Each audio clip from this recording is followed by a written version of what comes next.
Ya, untuk umroh maksudnya. Untuk umroh hanya ihram, tawaf, dan sa'i. Dan dalam haji ada ihram, ada wukuf di Arafat, ada tawaf ifadah, ada sa'i. Sampai sini dulu. Ini kembali kepada yang tadi saya sampaikan. Ada perbedaan di dalam penetapan ini rukun atau bukan. Ini wajib, ini rukun, ini sunnah, ini fardu. Kita sekarang siapkan diri kita untuk menyikapi perbedaan dengan berlapang dada.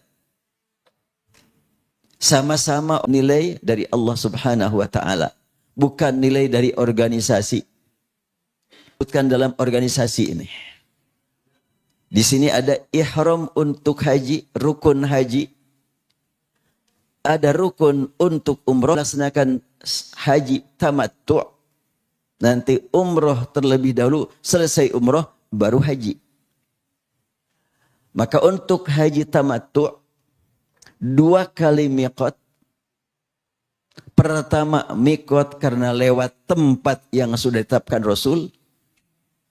Kedua miqat karena masuk waktu yang telah ditetapkan Rasul. Miqat yang berhubungan dengan tempat disebut miqat makani. Makan itu tempat bahasa Arab ya. Bukan makan nasi, bukan. Iya, ini harus takut ketukar nih. Al-makan itu artinya tempat. Jadi untuk umroh yang akan kita lakukan nanti, kita ngambil miqat makani, miqat yang berhubungan dengan tempat. Sedangkan untuk haji, miqat yang berhubungan dengan waktu. Disebut miqat zamani. Setelahnya kita ngambil miqat, kita dalam keadaan ihram, bertalbiyah, nyampe di Mekah, kita tawaf dan sa'i untuk umrah. Selesai tawaf dan sa'i untuk umrah, potong rambut, maka kita terbebas dari berbagai larangan ihram. Bebas dalam segala-galanya, sebagaimana bebas sewaktu sebelum berangkat ke sana. Kebebasan seperti di sini. Pakai wangi-wangian, kemudian komunikasi suami istri, dan berpakaian bebas buat bapak-bapak. Itu setelahnya selesai tawaf, sa'i, potong rambut untuk umrah. Beberapa hari kita menunggu datangnya tanggal 8 Zulhijjah. Mulai waktu haji 8 Zulhijjah. Maka kita akan mengambil miqat untuk haji. Jadi haji yang akan kita lalui yang disebut dengan haji tamattu 2 kali miqat. 2 kali tawaf. Tawaf untuk umrah dan tawaf untuk haji. Yang akan saya angkat lebih dalam terkait dengan sa'i untuk haji. Sa'i untuk umrah tidak ada yang perlu dibahas. Sa'i untuk haji di Bandung. Beberapa ustaz menyatakan cukup 1 kali sa'i. Tidak ada sa'i 2 kali karena Rasul cuma 1 kali. Ini masalah penting nih. Kita doakan yang berbeda ini tetap bertemu nanti di surga di hadapan Allah Subhanahu wa taala. Jadi sudah berlalu sekian lama. Ada yang menetapkan sa'i untuk haji rukun setelah tawaf ifadah. Ada yang menyatakan bid'ah. Kan ngeri sekali ya. Kalau antara rukun dengan sunnah, enteng, laksanakan saja. Antara sunnah dengan boleh-boleh saja, laksanakan saja.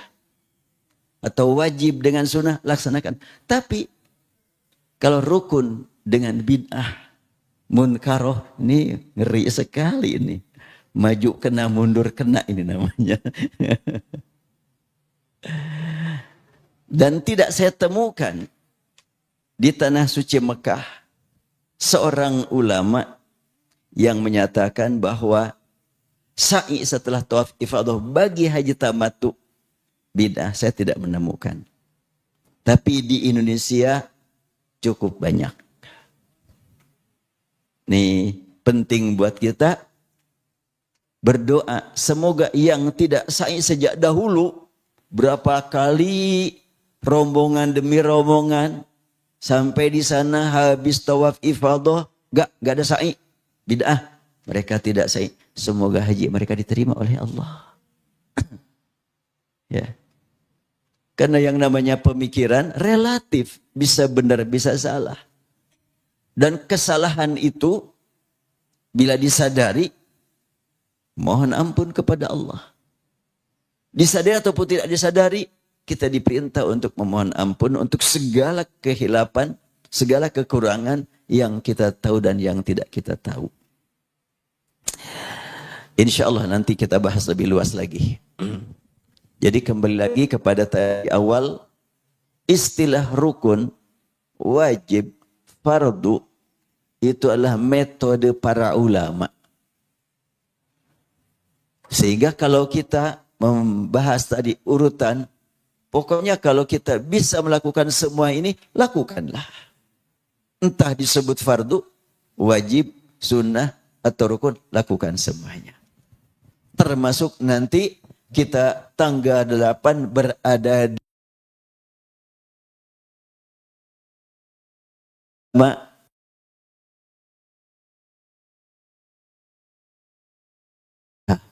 baik mau wajib mau bukan, kita lakukan.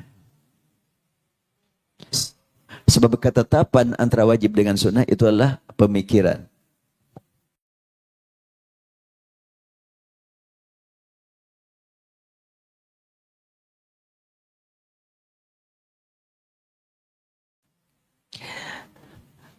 Nah,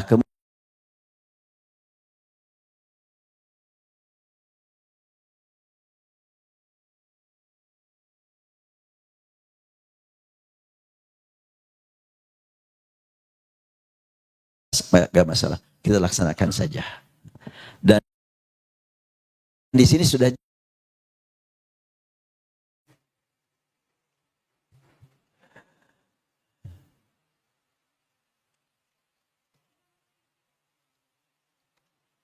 tanggal, nah di sini jelas sekali, tanggal 8 Zulhijjah ihram untuk haji menuju Mina, berarti memang tanggal 8 di Mina. Dan umumnya jemaah haji Indonesia tanggal 8 langsung menuju Arafat. Tidak ke Mina dulu. Mungkin bisa.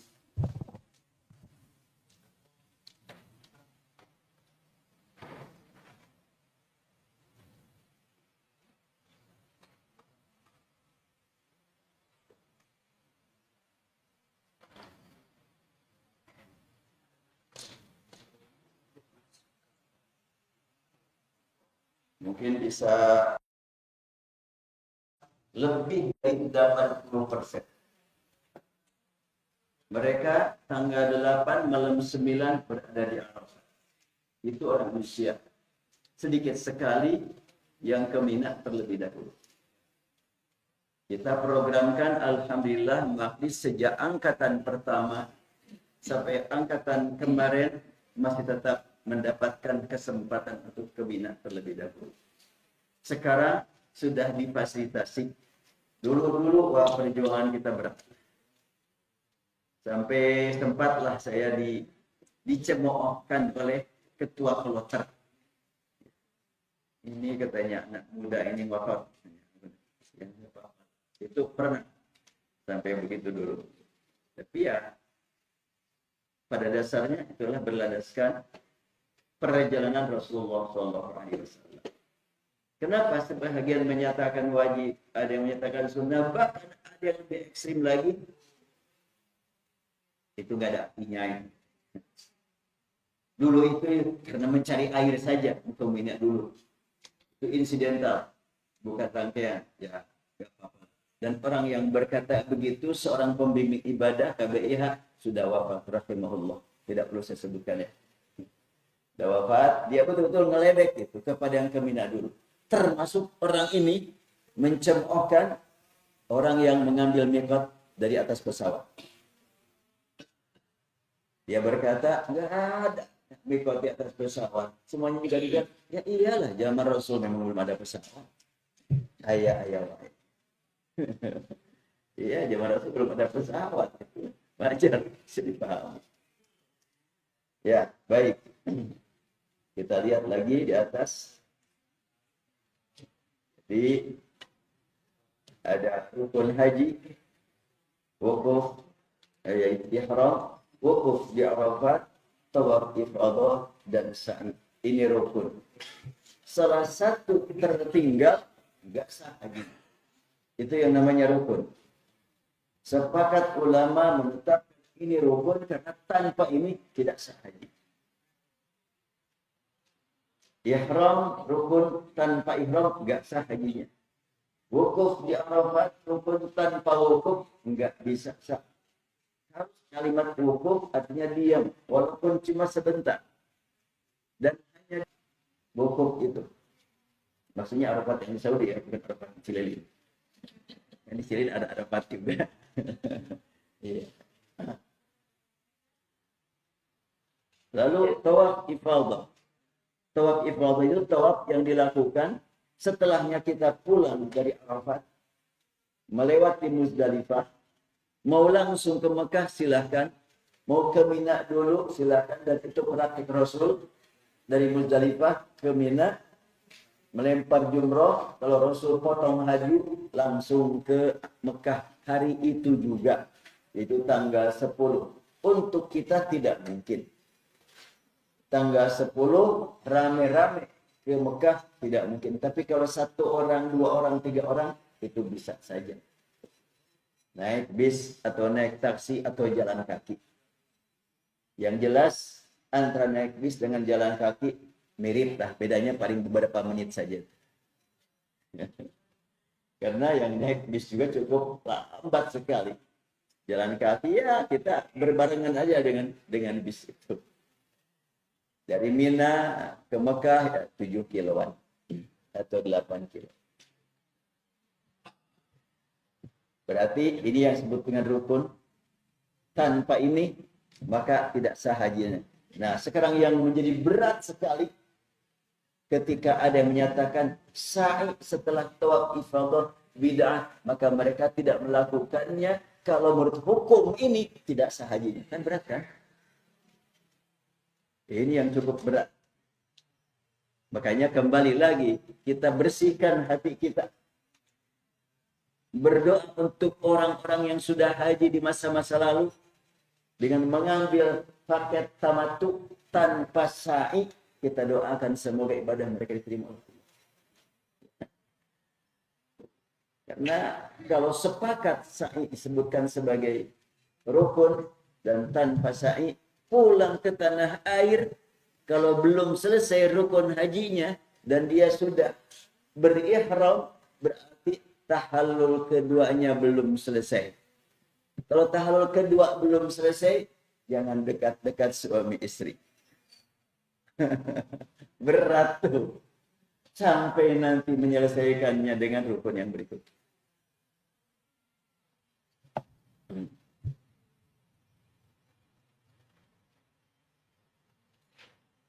Saya kemarin ngirim satu materi kepada seorang ustaz yang memang menganggap bahwa sa'i setelah tawaf ifadah itu bid'ah. Saya kirimkan materi kepada beliau.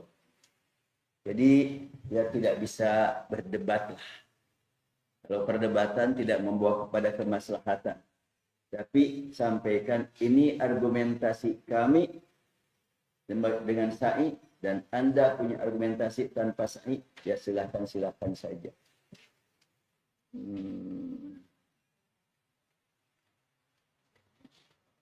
Mana lupa lagi.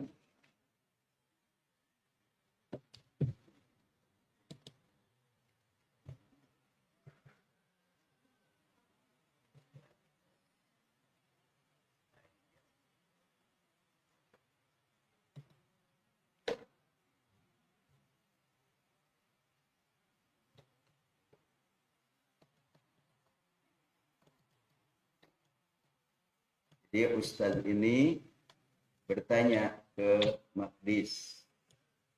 Karena nanti program kita melaksanakan tawaf ifadah. Kalau memungkinkan bagus tanggal 10 atau 11 atau 12 atau 13. Kalau memungkinkan. Tetapi berkali-kali secara kelompok sulit untuk terlaksana. Tapi secara pribadi bisa saja. Jadi kapan kita akan melaksanakan tawaf ifadah, tawaf haji? Setelahnya beres aja dari Mina. Pulang dari Mina tanggal 13. Ketika tanggal 14 sudah bermalam di Makkah dan berkumpul melakukan evaluasi. Kalau saya bertanya, gimana? Udah siap tawaf sekarang? Jangan dulu tadi masih batuk, nih masih baca-baca. Belum siap tanggal 14. Nah, ada seorang ustaz yang menyatakan enggak benar itu. Tawaf ifadah melewati tanggal 13. Kalau sudah tanggal 14 sudah enggak ada lagi rangkaian ibadah haji. Begitu pernyataan ustaz ini. Dan ustaz ini juga yang tidak ada sa'i setelah tawaf ifadah. Siapa itu? Jangan saya sampaikan. Kalau menemukan itu di antaranya. Ya, kita lebih baik kepada pemikiran, jangan kepada orang ya. Jaga komunikasi kita dengan orang. Tapi kalau pemikiran, pemahaman harus jelas. Kalau dengan orangnya, yuk kita jaga. Kecintaan kita kepada orang yang berbeda ini, dia juga sama-sama ingin melaksanakan perintah Allah dan sunnah Rasulnya. Baik, saya perhatikan nih. Ya.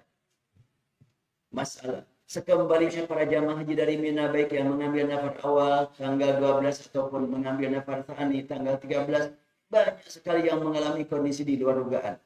Sehingga mereka tidak dapat melaksanakan tawaf haji berikut sa'i kecuali menunggu pulihnya kondisi sesuai harapan. Sampai kapan? Keluasan waktu untuk menyempurnakan semua rangkaian haji itu.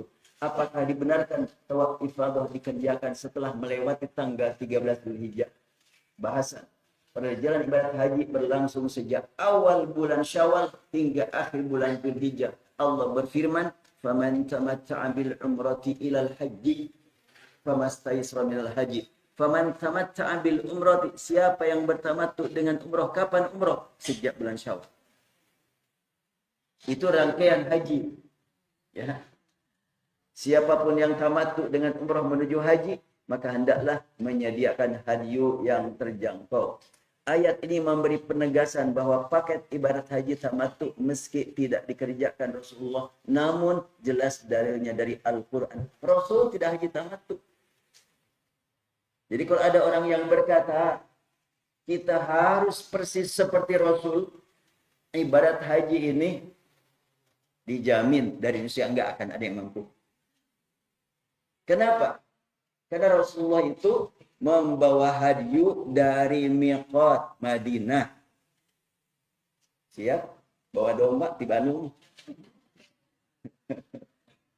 Enggak mungkin. Jadi Rasul itu haji qiran. Qiran itu apa? Bareng umroh dan haji. Karena itu Rasul, perjalanan haji yang dilakukan Rasul, 1 kali miqat, 1 kali tawaf rukun, dan 1 kali sa'i. Nah, orang yang mengatakan tidak ada sa'i 2 kali, karena Rasul 1 kali, betul. Hanya sekarang, kalau Rasul kan 1 kali miqat, 1 kali tawaf, 1 kali sa'i. Kita 2 miqat, 2 tawaf rukun, maka sa'inya juga 2. Ini aja lah yang jelasnya itu. Dalilnya apa? Nanti kita bahas. Masih pembahasan tentang sampai kapan sih musim haji itu. Tadi menyatakan nggak benar itu. Mana dalilnya? Dari mana sumbernya? Kok haji tawaf ifadah sudah lewat tanggal 13? Kalau sudah lewat tanggal 13 sudah selesai. Makanya kami, kata ustaz tersebut, selalu ngambil nafar awal. Berangkat meninggalkan Mina tanggal 12 sehingga tanggal 13 tawaf. Baik. Alhamdulillah mereka bisa. Kalau Makdis sangat sulit. Berangkat tanggal 12 meninggalkan Mina menuju Mekah harus siap jalan kaki. Aduh, cukup berat jalan kaki. Ya, buat yang muda-muda mungkin siap. Walaupun tidak dijamin yang muda lebih sehat daripada yang tua. Tidak ada jaminan. Saya masih ingat tahun 2012 kalau tidak salah. Ada yang betul-betul repot sekali seorang bapak. Sehingga sewaktu dan sebagian tempat kita di Anjizia. Namun alhamdulillah para jamaah begitu ikhlas melayani si bapak yang repot itu, berlomba melayani. Maka Allah berikan berbagai kemudahan. Mari kita niatkan saat ini ya. Ketika di antara jamaah kita ada yang repot, yuk kita berlomba minimal kita tidak merasa kesel ketika dia begini begitu. Kita doakan terus. Allah akan memberikan kemudahan kepada kita. Ini ibadah khusus ya, dalam jangka membina diri kita, membina keimanan kita. Insya Allah yakin Allah akan berikan kemudahan manakala kita menyayangi orang yang lemah. Dan waktu itu betul, saya mendapatkan berbagai kemudahan di luar jangkauan. Sehingga saya sampaikan kepada para jamaah, kita diberi oleh Allah lapangan amal. Dengan adanya sepuh kita yang sangat repot ini, lapangan amal buat yang sehat-sehat. Maka dengan banyaknya amal dari orang sehat, Allah berikan kemudahan. Waktu itu memang masih sulit untuk mendapatkan perjalanan yang lancar. Kalau sekarang kan dari segi itu lancar. Cuma ada kesulitan yang lain yang mungkin di luar jangkauan. Baik, saya lanjutkan. Ayat ini menjelaskan bahwa waktu ibadah haji tidak hanya beberapa hari, akan tetapi beberapa bulan, yaitu 3 bulan dari awal bulan Syawal hingga akhir bulan Dzulhijjah. Pelajaran penting dari 2 ayat ini, tadi belum sempat dibaca. Ini nih. Allah berfirman, Al-Hajju Ashhurum Ma'lumat. Ibadah haji berlangsung pada beberapa bulan yang ditentukan. Al-Hajju Ashhurum Ma'lumat. Ashhur bukan ayam. Ya. Rangkaian ibadat haji, khusus hajinya, mau di tanggal 8, 9, 10, 11, 12, 13, 6 hari. Tetapi praktek ibadat haji dari mulai umrah, itu mulai bulan Syawal. Siapa yang umrah pada bulan Syawal dan dia haji, maka kena hukum haji tamattu. Tapi kalau orang yang umrah bulan Ramadan, Syawal, Dzulqa'dah tidak umrah, langsung tanggal 8 Dzulhijjah dia niat haji, itu hukumnya haji ifrad. Tidak terkena faman tamatta'a bil umrati. Kalimat faman tamatta'a bil umrati, siapa yang bertamattu dengan umrah untuk haji sejak kapan? Umrah pada bulan Syawal. Syawal, Dzulqa'dah, Dzulhijjah. Yang disebut itu bulan-bulan haji. Jadi ada bulan haji, ada hari haji. Kalau bulan haji mulai Syawal sampai akhir bulan Dzulhijjah. Namanya saja bulan haji Dzulhijjah. Nah, lebih ditegaskan lagi dengan Al-Baqarah ayat 197, Al-Hajju Ashhurum Ma'lumat. Haji itu pada bulan-bulan yang ditentukan.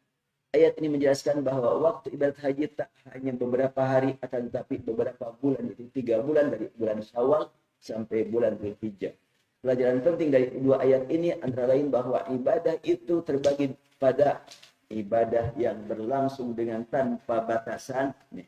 Ini mohon diperhatikan secara umum. Ibadah yang kita lakukan ada yang tanpa batas waktu dan tempat, seperti zikir, tahlil, tasbih, tahmid, takbir, dan seterusnya. Itu tidak ada batasan waktu dan tempat, di mana saja, kapan saja, berapa kali saja silakan. Istighfar silakan berapa kali. Cuma yang menjadi masalah kalau ada seorang ustadz yang mengatakan baca istighfar sekian kali pasti akan dapat ini, baca ini. Itu yang terkadang menimbulkan masalah. Ya, kalau Rasul tidak menentukan, kita nggak usah menentukan. Seberapa banyak silakan. Kemudian ada ibadah yang berlangsung dengan pembatasan tempat tanpa batasan waktu. Seperti tawaf dan motong hewan dan nusuk.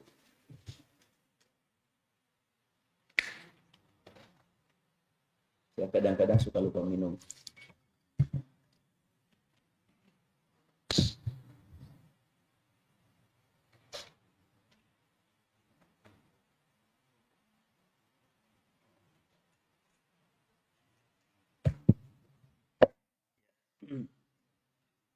Ibadah yang berlangsung dengan pembatasan tempat tanpa batasan waktu, yaitu yang disebut dengan tawaf. Tawaf tempatnya hanya di sana. Di Pasar Baru nggak bisa. Walaupun banyak daya tarik di situ. Motong hewan yang disebut dengan dam nusuk atau pelanggaran itu hanya di Mekah. Apalagi hadyu ya. Cuma kalau hadyu waktunya juga dibatasi. Kalau dam akibat pelanggaran itu tempatnya hanya di sana. Saya merasakan cukup berat ketika mendapat berita bahwa sekarang sedang dibahas di Indonesia agar jangankan dam nusuk, hadyu, dam haji untuk dibolehkan dipotong di Indonesia. Cukup berat ini. Al-Quran sudah jelas sekali menegaskan. Wala tahliqu ru'usakum hatta yablughal hadyu mahillah. Janganlah kamu potong rambut sebelum tiba hadyu di tempatnya. Berarti jelas sekali tuh mahillah, tempatnya di sana. Kemudian wal budda ja'alnaha lakum min sya'airillahi lakum fiha khair. Binatang dipotong di sana sebagai syiar Islam bahwa Mekah tempat pertemuan umat Islam memberi manfaat kepada dunia. Dengan banyaknya dipotong hadyu di sana, kemudian dam di sana, beredar makanan daging kemana-mana dari Mekah. Dan kalau sekiranya hadyu boleh atau dam boleh dipotong di negeri masing-masing, maka tentu bukan hanya untuk Indonesia kan. Hukum yang berkaitan dengan haji pusatnya di Mekah. Bila potong dam boleh di Indonesia, orang Mesir di Mesir, orang Turki di Turki, orang India di India, pasti ini hukum untuk internasional. Apa yang terjadi di masa mendatang? Syiar Islam hilang sudah. Sampai saat ini dari Mekah tersebar kornet dari dam, dari hadyu yang dipotong di sana, tersebar ke negara-negara Muslim dan non-Muslim. Itulah syiar Islam. Membuktikan rahmatan lil alamin di situ. Nah, kemudian ibadah yang berlangsung dengan pembatasan waktu tanpa batasan tempat. Ya, waktunya batasi, tempat boleh di mana saja. Sholat fardu, saum Ramadan, potong hewan kurban. Ya, tapi kan kalau untuk syiar Islam, boleh dong di kita kan ada kurban. Untuk hadyu dan dam dari sana. Untuk kurban sudah di mana-mana, enggak silakan. Dan itu dianjurkan untuk syiar Islam. Wallahu a'lam, kenapa kok diangkat dan didiskusikan, dihadirkan tuh tokoh-tokoh dari berbagai organisasi, NU, Muhammadiyah, Persis, Al-Wasli dan selanjutnya, dimohon supaya mereka menyetujui boleh potong hadyu di Indonesia. Aduh, cukup berat ini. Wallahu a'lam harus bagaimana ke depan. Kalau sekiranya ada fatwa membolehkan, cukup berat. Sehingga kita tidak motong hadyu lagi di sana. Harus di sini. Serahkan uang hadyu ke pemerintah. Itu ujung-ujungnya. Bukan dipotong di Baitul Maqdis. Bukan.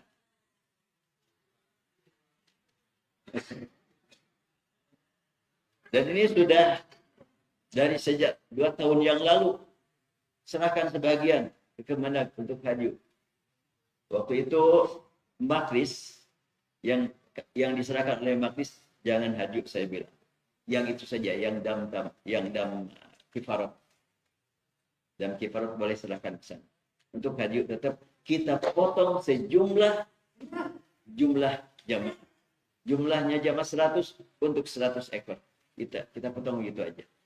Tapi ya sebahagian dana diserahkan ke sana ya, itu aja.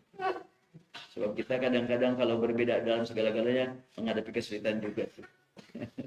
Tapi yang penting kita laksanakan apa yang diperintahkan Allah dan Rasulnya, dan kita juga memperhatikan pentingnya komunikasi yang baik dengan berbagai pihak. Baik, kita lanjutkan. Ada lagi ibadah yang berlangsung dengan pembatasan waktu dan tempat, yaitu rangkaian ibadat haji. Ini waktunya dibatasi hanya mulai tanggal 8 sampai tanggal 13, dan wukuf dibatasi hanya tanggal 9. Gak bisa diundur. Tempatnya hanya di Arafat.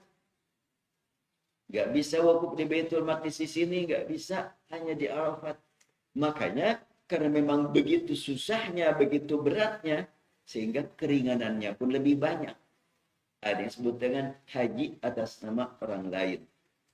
Nah, tadi ada pertanyaan, saya lupa pertanyaannya bagaimana, saya buka lagi ya pertanyaan. Di WhatsApp tadi ada.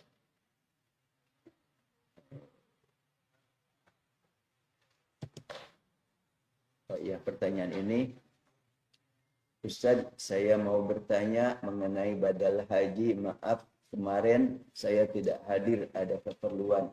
Haji merupakan rukun Islam yang kelima, wajib bagi yang mampu. Dalam kajian Ustaz yang saya tangkap, badal haji itu untuk lansia yang sudah tidak mampu, sakit parah, dan yang sudah meninggal. Kalau meninggal nggak disebutkan ya, usia atau lansia atau mudanya. Bolehkah bila seseorang dibadalkan haji, kondisi fisik dan finansial mampu, tapi terkendala oleh waktu tunggu yang lama sekali yang terjadi di negara kita ini? Mohon penjelasan. Ini salah satu bukti kenapa Rasulullah memberi kemudahan dengan adanya menghajikan orang lain. Yang boleh jadi sudah daftar sejak usia 50 tahun. Badannya sehat dan hanya cukup.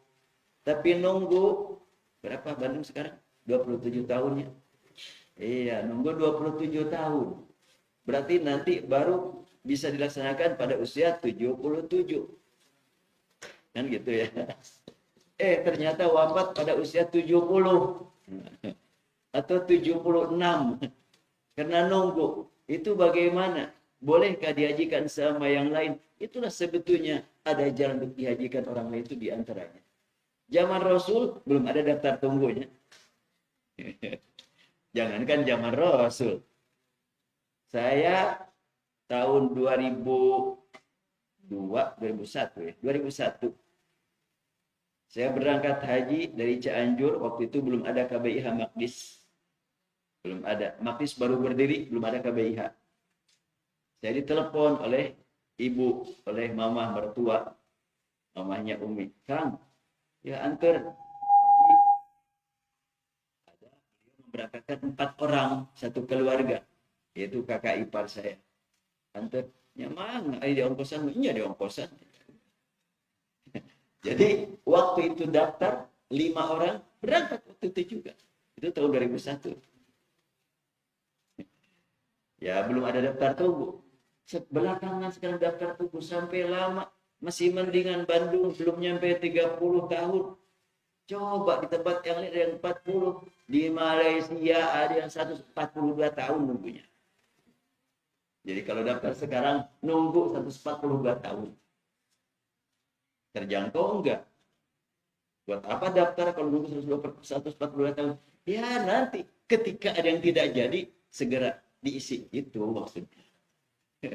Apalagi kalau pemainnya orang tuanya nggak jadi, langsung anaknya. Sampai seperti itu di sana.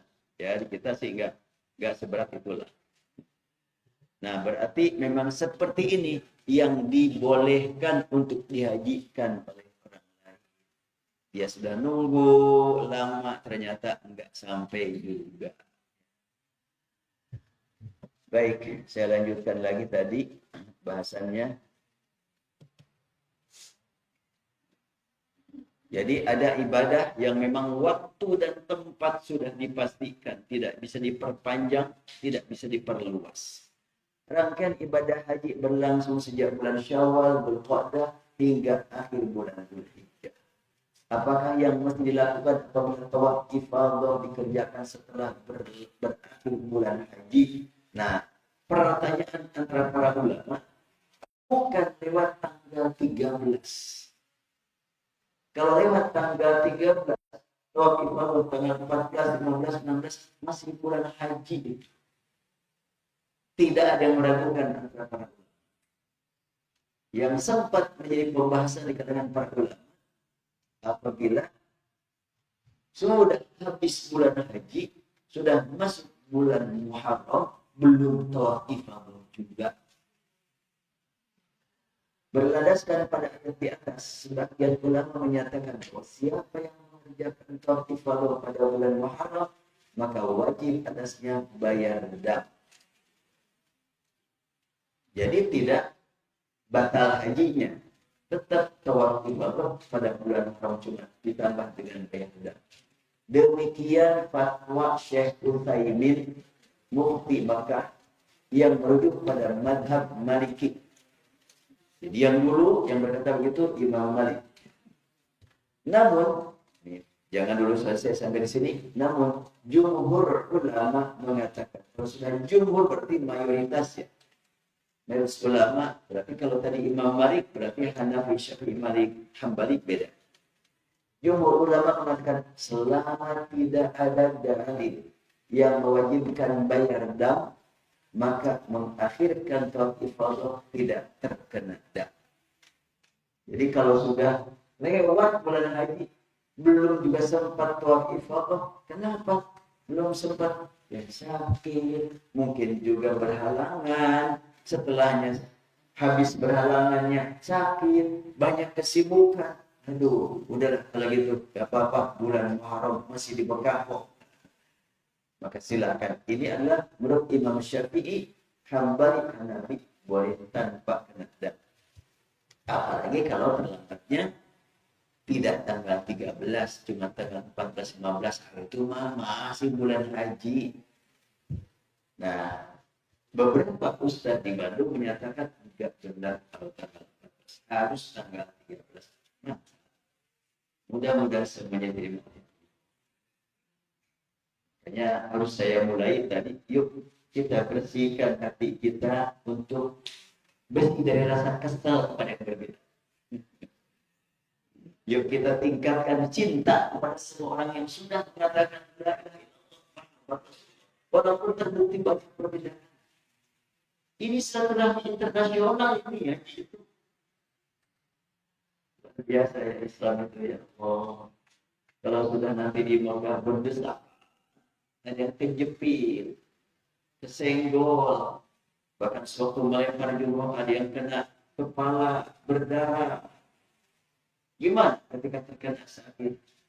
Yang akan berkata, apa orang yang terkena sakit langsung astagfirullah. Tidak ada yang berkata siapa. Enggak ada yang berkata begitu. Tapi kembali kepada sakit. Itu luar biasa. Membina diri menjadi ukhuwah Islam yang tingkat tinggi. Waktu tawaf kejepit, nggak ada itu yang marah. Pijat di mana tuh orang yang dijepit saya? Nggak itu.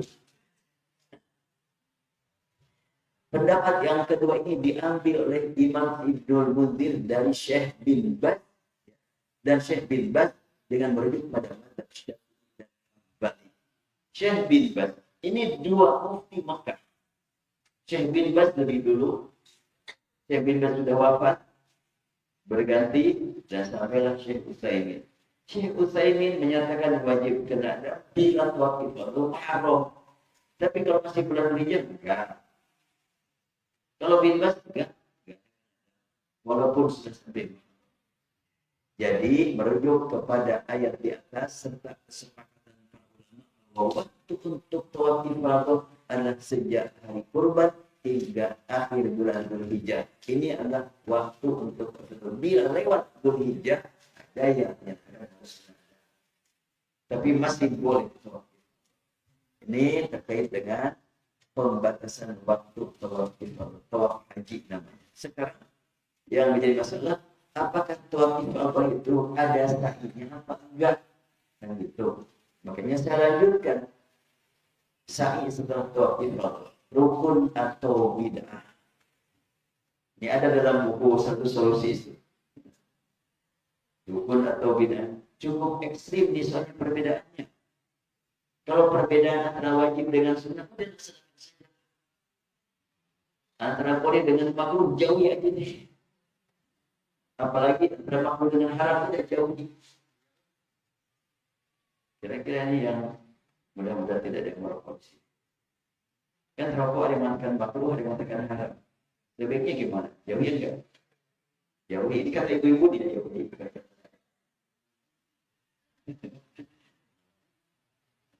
Sampai nanti ada pembelaan. Itu makruh, tidak lebih berbahaya. Gak ada yang kenapa ditongkrongkan banyak orang tuh masih bersama, nggak ada. Rokok kan di mana-mana.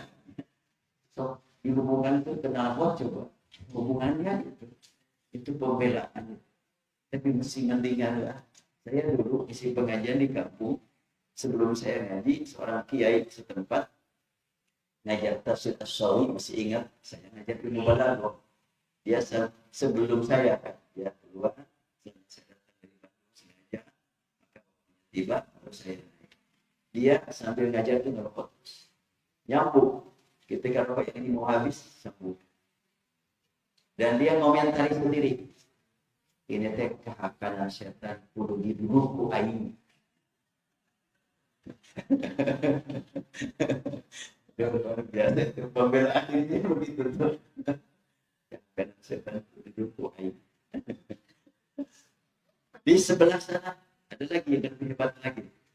Ketika dikasih tahu Ustaz itu, bahwa 62 juta orang Indonesia perokok aktif dan 120 juta orang Indonesia perokok pasif. 180 juta terancam penyakit akibat perokok. Jadi 120 yang perokok pasif kena asapnya saja.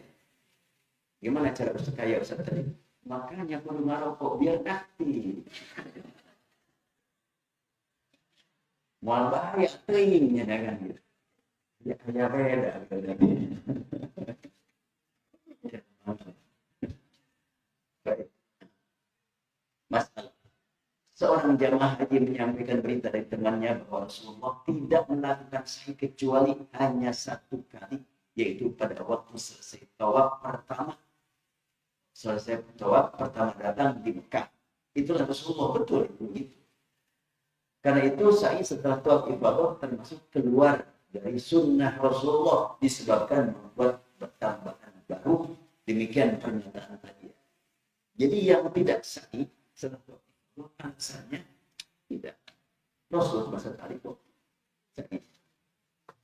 Dalam perbincangan antara seorang jamaah dari satu bimbingan dengan jamaah dari bimbingan lainnya sering melahirkan perbandingan. Nah, nanti bapak-bapak siap-siap, ibu-ibu siap-siap mendengar berbagai berita yang berbeda, tetapi tentu jangan sampai di hati, cukup telinga aja. Apabila ada perbedaan, oh itu perbedaan pemikiran, perbedaan pemahaman, selesai.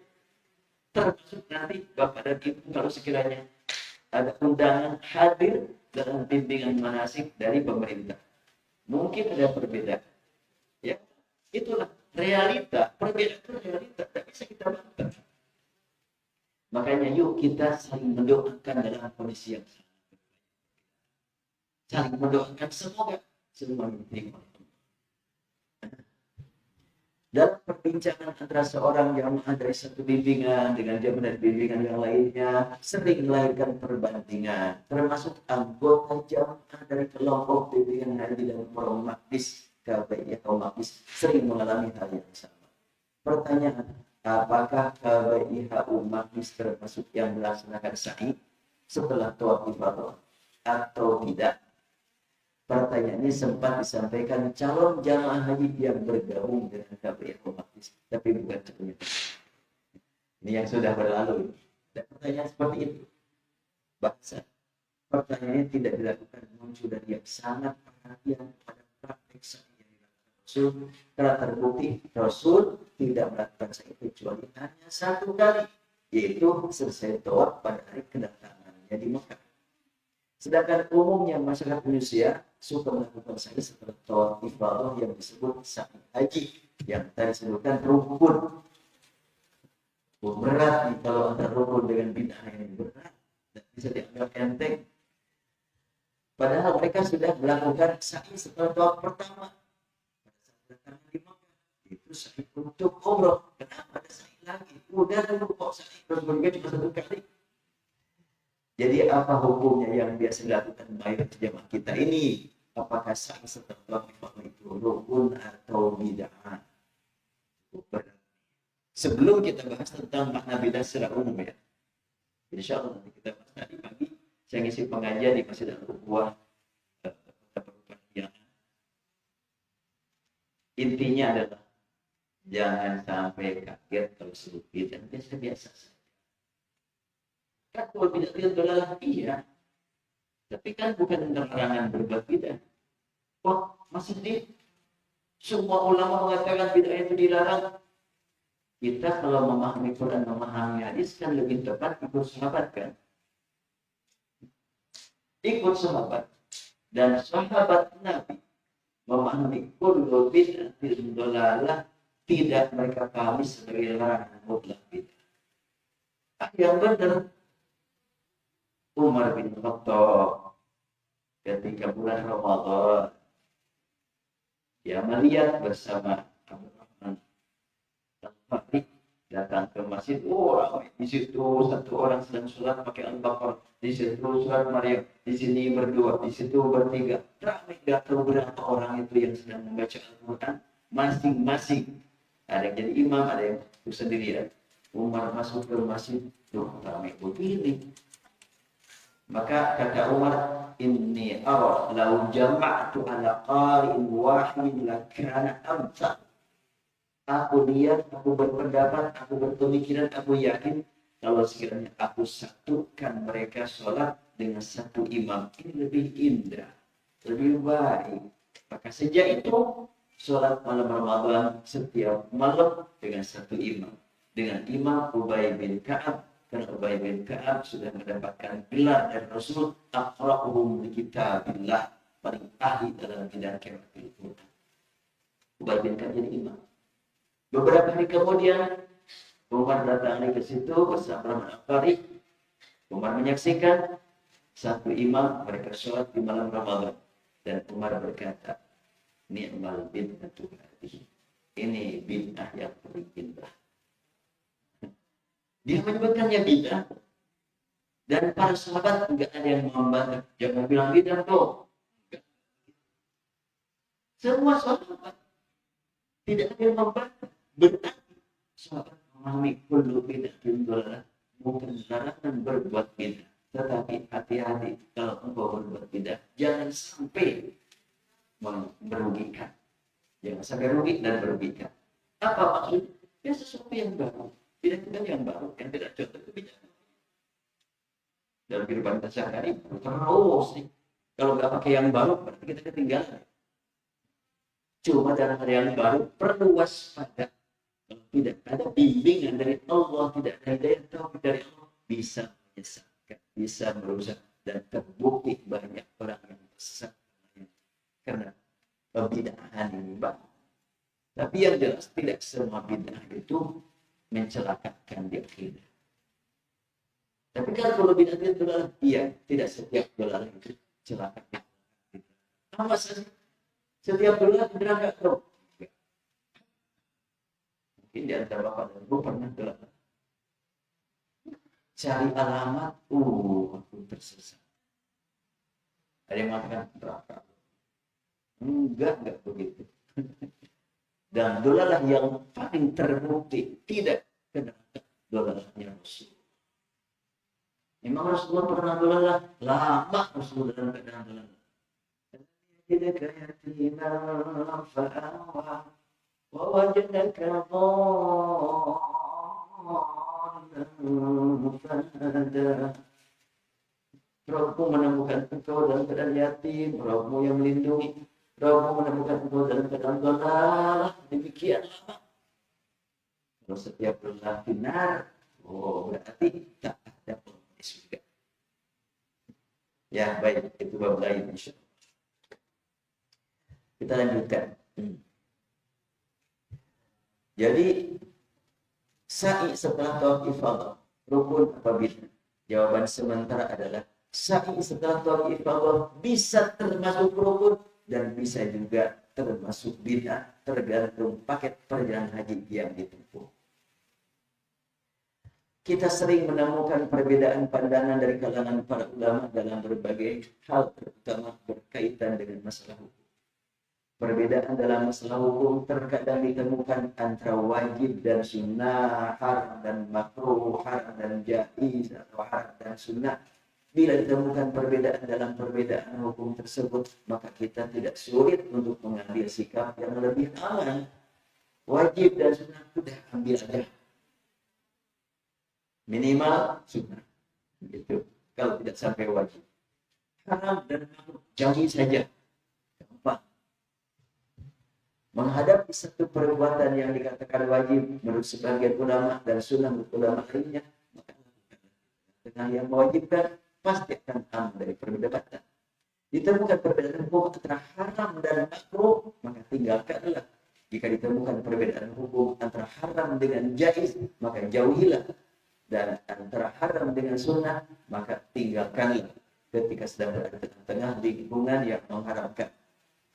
Karena dengan meninggalkannya, maka persaudaraan yang wajib dipelihara akan terpelihara. Sebab menuntut yang menganggap sunnah pun tidak masalah bila ditinggalkan. Menurut maksudnya. Menurut yang menganggap sunnah pun tidak masalah bila ditinggalkan.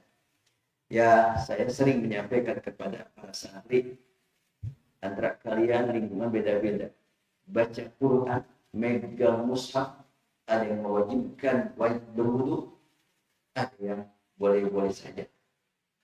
Saya tegaskan, bila kalian berada di tengah-tengah masyarakat yang mewajibkan wudu dulu. Apa susahnya sih wudu? Jangan overacting. Aku udah tahu hukumnya, nggak perlu kok. Itu bikin masalah. Kan wudu untuk baca Quran bagus, walaupun wajib, tapi kan bagus. Yang wudu ibadah. Tapi bagi yang memang tidak biasa, nggak perlu wudu, ya untuk di lingkungan yang tidak mewajibkan, nyaman-nyaman saja, nggak masalah. Ada lagi yang cukup repot waktu itu. Santri dari lingkungan yang apabila hari raya Idul Fitri, laki-laki perempuan berjabatan tangan begitu bebas. Santri saya, akhwat, putri, mau pulang hari raya, dia bilang, Ustaz, mohon doanya dan mohon nasihatnya. Saya mau pulang. Oh iya, saya ngerti. Kamu pulang harus cium tangan ke kiai ya, misalnya ya. Sedangkan kamu udah tahu sekarang seorang wanita cium tangan ke kiai laki-laki yang bukan mahram cukup berat. Kamu harus begitu ya di sana. Iya, harus bagaimana saya Ustaz? Udah. Kamu bahkan dia pakai kaos kaki aja dikritik. Apalagi nanti pokoknya enggak salah pakai tangan ke kiainya. Wah, bisa-bisa ini gara-gara masalah riba jadi begini anak saya teh. Bisa begitu. Makanya saya nasihati dia. Nanti Anda selama di sana hari raya Idul Fitri, waktu-waktu ziarah, selamanya pelihara, jaga, punya wudu terus. Karena di sana pasti tidak boleh bersentuhan saat punya wudu. Ya, kamu punya wudu terus. Udah, akhirnya dia punya wudhu, terus kunjungan ke kiainya bersama teman-temannya yang lain cium tangan ke kiai laki-laki. Nah, dia mah saya punya wudhu, ternyata dihormati. Padahal tujuan dia, ya saya nasihatin begitu. Dengan punya wudhu sudah beres. Akhirnya pulang gimana? Alhamdulillah saya katanya, justru mereka lebih menghormati saya karena saya punya wudhu terus bagus. Tanpa berkata gak apa-apa, atau tanpa berkata gak boleh cium tangan ke laki-laki. Enggak, karena dia punya wudhu beres. Ya ambillah cara yang lebih tepat sama dengan berbagai. Kita sayang, kita cinta kepada para guru yang sangat soleh. Cuma urusan pemikiran, pemahaman berbeda itu ya. Baik, kita lanjutkan. Bagaimana dengan perbedaan hukum terhadap satu perbuatan yang sangat berlawanan secara ekstrim seperti rukun menurut satu pihak dan bid'ah atau haram menurut pihak lain? Inilah sa'i atau ifadah. Satu pihak menyatakan rukun tanpa sa'i berarti belum selesai hajinya. Belum boleh bertemu suami istri. Jadi saksi nikah pun gak sah. Menjadi wali pun gak sah. Itu tuh. Sementara yang lain bid'ah, haram. Jadi sekali menyikapi perbedaan pandangan antara rukun dengan haram atau sunnah muttabar menurut satu pihak dan bid'ah dhalalah menurut pihak lain sangat sulit mencapai jalan tengah atau jalan lebih aman karena keduanya dalam bahaya menurut pandangan yang berbeda. Sa'i setelah tawaf ifadah menurut satu pihak adalah rukun haji. Jika ditinggalkan hajinya cacat, belum selesai. Ternyata menurut pihak lain sa'i setelah tawaf ifadah ini hukumnya haram. Yang bertanya, enggak benar itu tawaf ifadah soalnya tanggal 13. Nah, ketika ditanya, kalau Pak Ustaz dulu waktu haji sa'i setelah tawaf ifadah enggak. Dia kan gitu.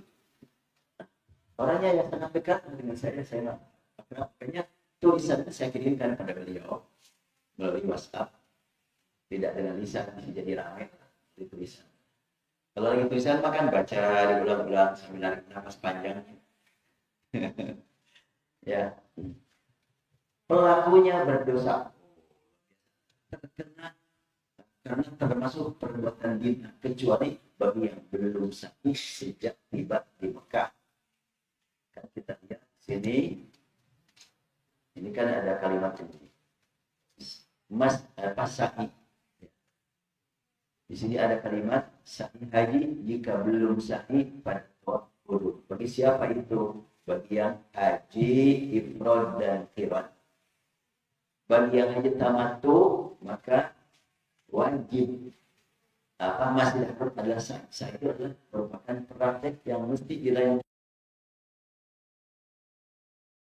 Tapi untuk haji di sini sebutkan seperti tawaf qudum. Kita nggak ada tawaf qudum, kita ada juga tawaf umrah. Yang tawaf qudum itu adalah yang haji qiran atau haji ifrad. Jadi di sini nyambungnya ke sini nih, qiran ifrad. Ihram untuk sa'i dan umrah, kemudian untuk haji, untuk ifrad.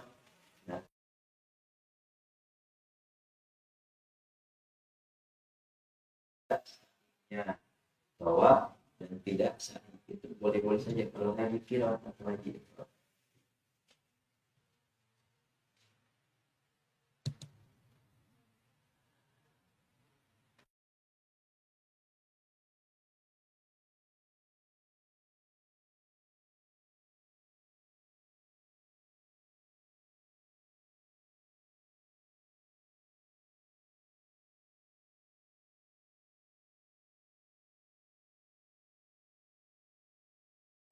Maka selesailah sudah sebagaimana Rasulullah contohkan, beliau tidak melakukan sa'i kecuali hanya satu kali. Ini adalah yang menyatakan tidak boleh sa'i serta ifadah. Benar, tawaf ifadah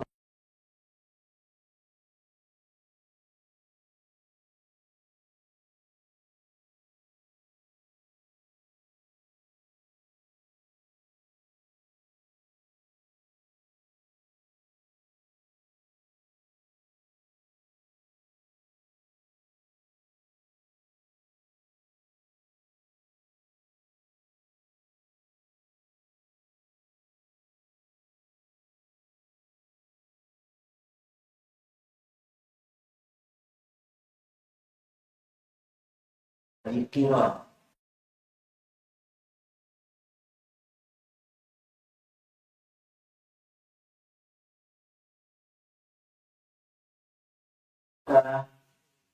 Waktu itu tanggal 4 Dzulhijjah hanya tawaf tanpa sa'i, apalagi potong tanggal 8 ke Mina, tanggal 9 ke Arafah, pulang menuju Mina, lempar jumrah, potong haji, kemudian ke Mekah, langsung tawaf pasti.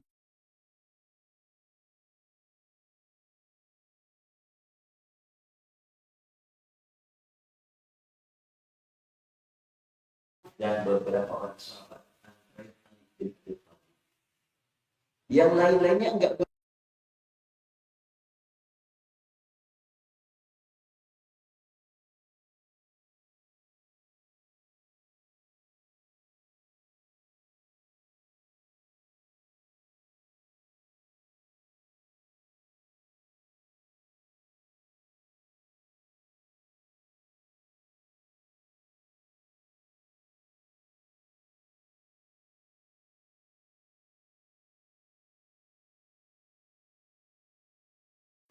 Ya, 25 5 hari sebelum berakhir.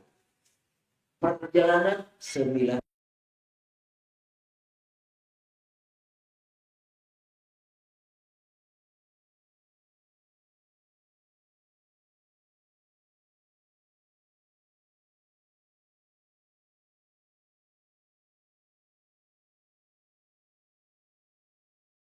Jadi beliau hanya 1 kali tawaf, 1 kali sa'i, tapi lebih berat daripada yang keempat, lebih berat. Sungguh tidak dibenarkan bagi jamaah yang mengambil paket haji qiran melakukan sa'i kecuali 1 kali saja, yaitu pada saat tiba di Mekah sesudah tawaf qudum atau tawaf ifadah. Jika setelah tawaf qudum tidak sempat melakukannya, maka sa'i kerjakan saat selesai tawaf haji. Siapakah di antara jamaah haji Indonesia yang memilih haji qiran? Ada. Apakah ada? Jika tidak ada, apakah sebenarnya hukum sa'i waktu ifadah bagi jamaah haji Indonesia? Jika ditinggalkan karena khawatir termasuk bid'ah menurut satu pihak, ternyata pihak lain meninggalkan sa'i haji adalah meninggalkan satu rukun. Ngeri nih, yang dapat merusak ibadah haji hingga mencapai ketetapan tidak sah hajinya. Nah, kalau gitu maka kembali lagi ya, kita cintai semua orang yang sudah haji, yang hajinya tamat tanpa sa'i dan mereka sudah berlalu. Kita doakan semoga mereka diterima oleh Allah. Duh, kalau sekiranya dinyatakan belum sah hajinya, ngeri sekali. Bahkan pergaulan dengan suami istrinya zina, wah ngeri, lebih ngeri lagi gitu. Tapi ya, semoga Allah boleh, karena ini urusan pemahaman. Makanya kembali lagi, pemahaman ketetapan rukun, wajib, sunnah, syarat itu adalah berkaitan dengan rasio, berkaitan dengan ijtihad para ulama. Jadi saya ingin berusaha untuk diri saya dan juga buat bapak-bapak dan ibu-ibu, manakala menemukan perbedaan yang ekstrim, jangan gelisah. Biasa-biasa aja lah, relax aja, gitu, santai aja. Lihat persamaannya, ingin dapat ampunan rahmat dari Allah itu bersama.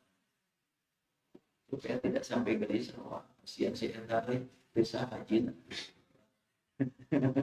pulang, gak benar itu dulu kasihan. Boleh kita doakan sebab urusan diterima dan diterima Allah haknya, hak mutlak Allah Subhanahu wa Ta'ala. Tapi urusan sah dan tidak sah fikih, ulama punya hak berkata. Tapi diterima apakah diterima, apakah tidak diterima, ditolak atau diterima, itu hak Allah saja. Tidak, kita tidak ikut campur. Ketika mereka pulang ke tanah air, berarti mereka termasuk pulang sebelum sempurna tahallul tsani. Oh, berarti orang yang belum tahallul tsani tidak diperbolehkan berhubungan intim suami istri, tidak boleh menikah dan tidak boleh menikahkan. Ini ketika kita umpamanya belum tawaf ifadah, pada sudah ihram, itu belum tahallul. Walaupun sudah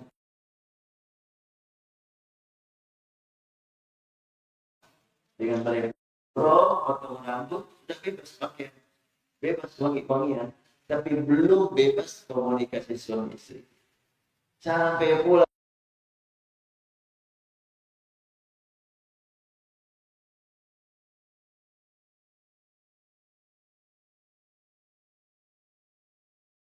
masalah ini sangat rumit. Apakah ini termasuk ke dalam bahasa masyarakat yang mengatakan maju kena mundur kena, maju untuk sa'i terkena hukum bid'ah, dan mundur tidak sa'i terkena dan terancam batal haji karena meninggalkan Mekah sebelum selesai dari rangkaian hajinya.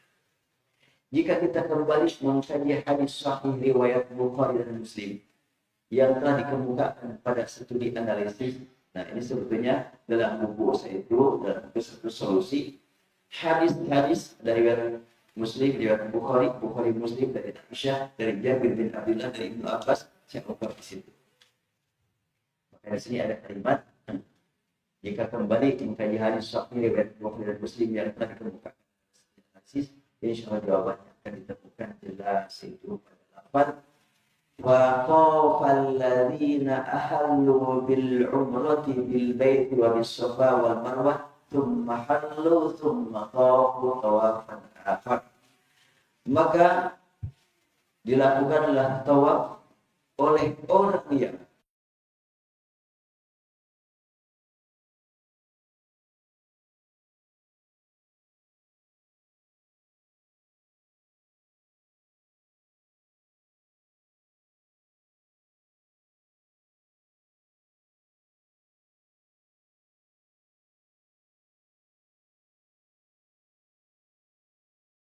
tawaf di bait dan di safa marwah. Jelas sekali makna tawafan akhir, tawaf di Baitullah dan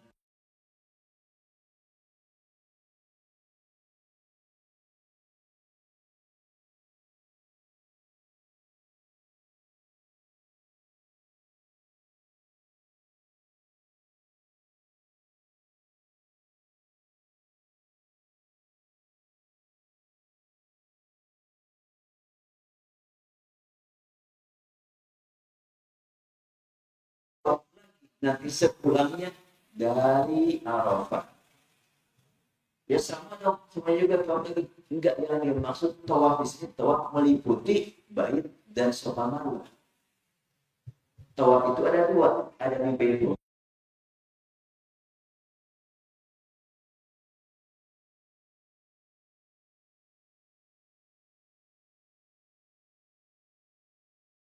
Orang yang menggabungkan haji dan umrah, fa innama tawafu tawafan wahidan. Mereka hanya satu tawaf.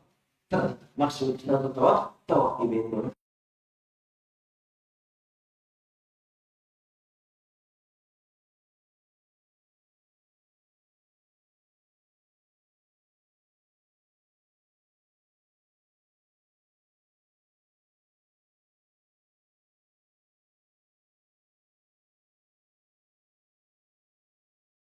Buat sepulang dari Mina dikerjakan untuk haji. Sedangkan haji kiran berlangsung hanya dengan satu kali.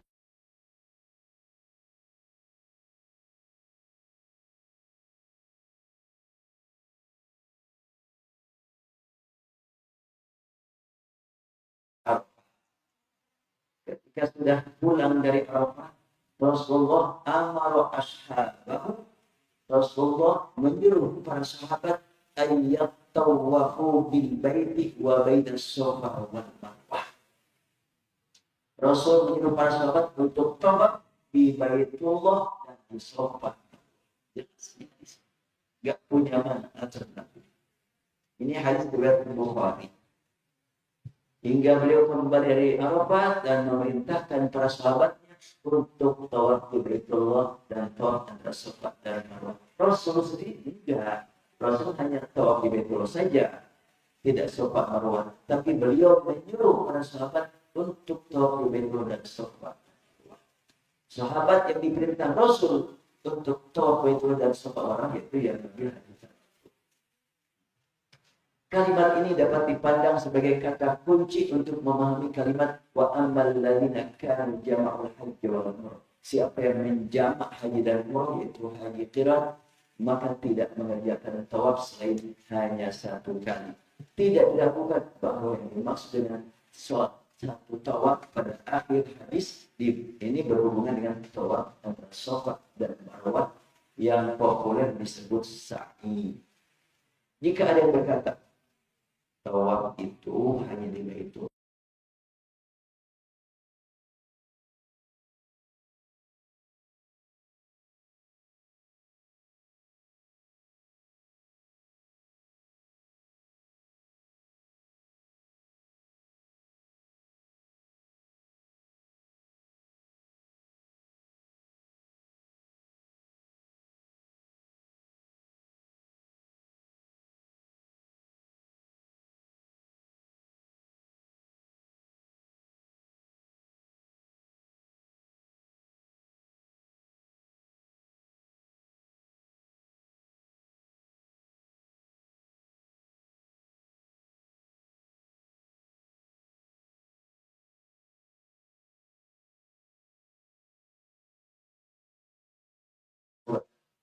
ومن تطوع خيرا فإن الله شاكر عليم.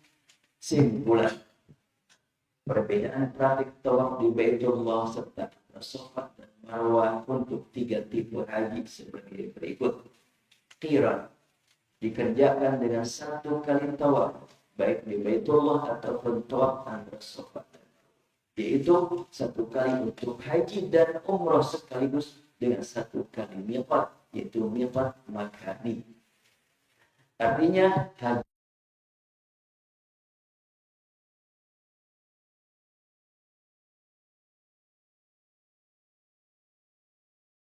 kiran tidak dapat dikerjakan kecuali dengan membawa hadyu dari miqat. Kita tidak mungkin. Gimana kalau kita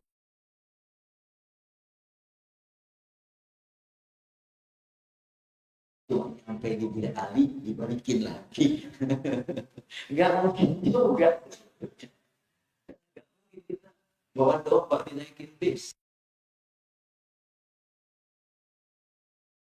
Tapi kalau begitu haji qiran saat ini bukan hanya orang Indonesia yang tidak mungkin, termasuk orang mati. Tidak mungkin. Di checkpoint juga akan dikembalikan ke depannya. Kemudian dikerjakan dengan 2 kali tawaf baik di Baitullah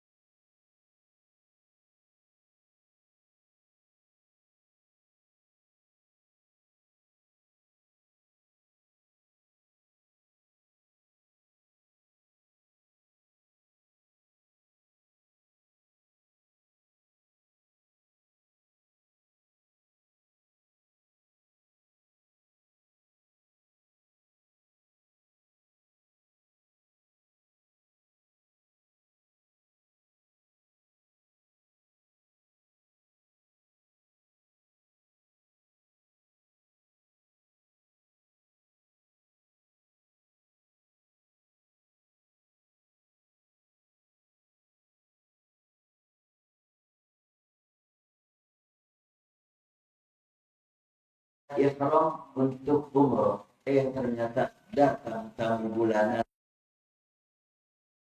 Saya ini, ya nggak apa-apa. Ihram. Tapi kan nggak tawaf, ya nggak tawaf. Tapi nanti orang yang sudah haji, saya masih juga udah berubah niatnya sekarang. Niat haji bukan niat umroh lagi. Ihram untuk haji. Nah kalau begitu wajib haji juga nggak wajib haji. Tapi saya nggak enak dong, kurang orang lain pada dapat pahala mengeluarkan 1 ekor domba, saya enggak. Kurban udah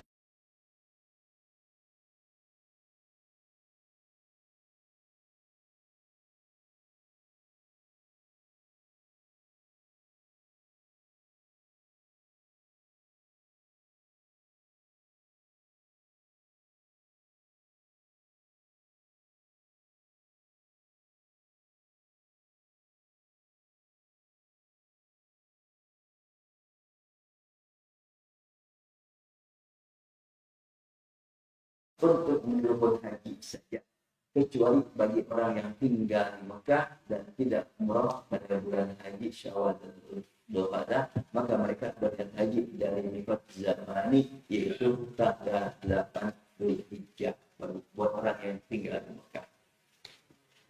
Ya, begitu. Siapa yang beriat ihram 2 kali, yaitu dari mikot makani dan mikot zamani, namun merasakan sa'i hanya 1 kali, maka tersebut tidak termasuk yang dikerjakan Rasulullah dan tidak pula sahabatnya. Saya tidak mengatakan tidak benar, jangan bilang begitu, jangan ikut-ikut memvonis lah. Tapi kalau menyatakan tidak termasuk yang dikerjakan Rasul, ya tidak juga termasuk yang dikerjakan sahabat, iya.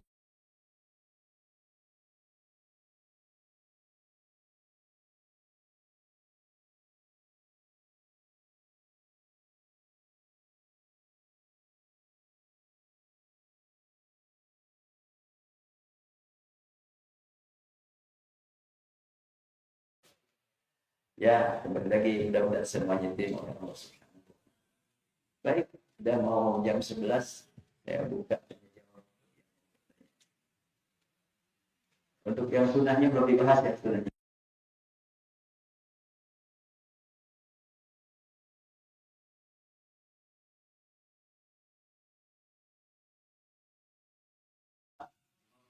Doa. Untuk doa dan sa'i. Kemudian haji di sini tanggal 8. Ini waktu ada 10 hari. Ini kan sudah 1 kali doa menuju haji. Ini namanya haji tamattu. Kalau sekiranya kita berkali-kali umrah lagi, umrah yang untuk hajinya mana? Apakah yang awal? Umrah yang pertama itulah yang disebut teman-teman tapi oleh karena itu ini adalah boleh jadi ijtihad pribadi, mungkin salah mungkin benar. Sebelum selesai tawaf apa umrah dan haji, jangan dulu satu paket. Terus ngapain aja di sana? Silakan banyak tawaf sunnah. Belum kita bahas ya, tapi kita sudah. Walaupun aja ini. Nanti insya Allah pembahasan wajib dan sunnahnya banyak yang harus kita angkat. Terutama kata sunnah, ramai kata sunnah itu. Umumnya orang mengatakan sunnah Nabi, saya enggak. Sunnah itu kata Al-Quran. Sunnatullah. Sunnatullah seperti orang-orang yang pada dari sunnah dibilang kita sunnatullah. Orang tadi di sunnah dibilang ada sunnah Allah. Kemudian ada lagi sunnatul awwalin, apa idenya? Ya, kita ada susah. Ini sekali hidup dia masih kurang. Tapi masih kiri mah bingung. Iya, ada.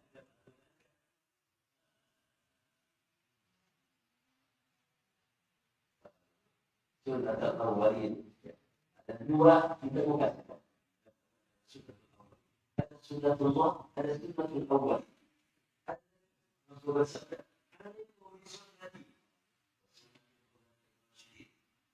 Sunnah Allah, sunnah Rasul, sunnah khulafaur rasyidin. Ada hadis Muslim kemudian hasan Nabi Islam sunnah hasanah. Siapa yang Islam dan sunnah yang buruk dalam Islam, ada sunnah ini bukan dari Rasul, sunnah dari kita. Kita bisa bikin sunnah. Berdasarkan hadis riwayat Muslim, masa Nabi Islam sunnah dan hasanah dan qawmiha kutibaran mithlu ajri man amila biha la yanqus min ujuri syai'. Siapa yang membuat satu sunnah yang baik dalam Islam diikuti oleh yang lain, maka dia akan mendapatkan nilai sebanyak nilai yang diterima oleh para pengikut tanpa mengurangi sedikit. Yang dimaksud sunnah Nabi dong. Yang dimaksud sunnah Nabi. lanjutkan hadis sampai situ. Lanjutkan bagaimana? Wa sanna insan sunnatan sayyi'atan fa'umila biha kutiba alaihi mislu ma man amila biha dari muslimin awzan syai'. Dan siapa yang membuat sunnah yang buruk dalam Islam diikuti oleh yang lain, maka dia akan terkena hukuman sebanyak dosa-dosa yang dilakukan para pengikut. Oh, cukup berat. Ya otomatis. Kalau sunnah Nabi, nggak mungkin ada sunnah Nabi. Kata semuanya. Nah, kemudian ada masalah di sunnah hasanah dan sunnah sayyi'ah. Ini membuktikan bahwa maksudnya sunnah di sini adalah tentu termasuk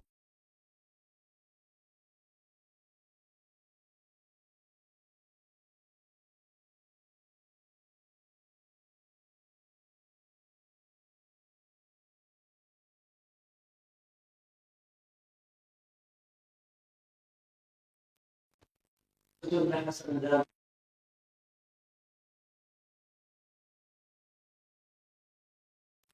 benar.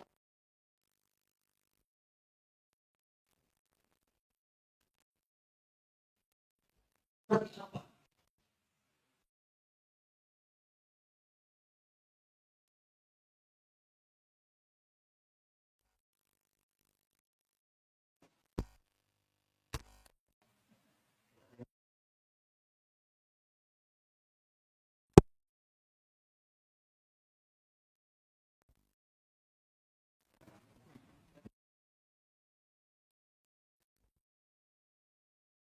Kemudian pun ta'udzu birabbin nas.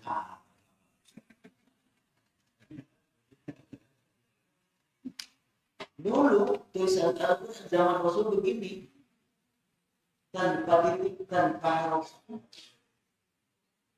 Dari mana titik dan harokat? Dari orang belakang. Itu muhdath baru. Kullu muhdatsatin bid'ah.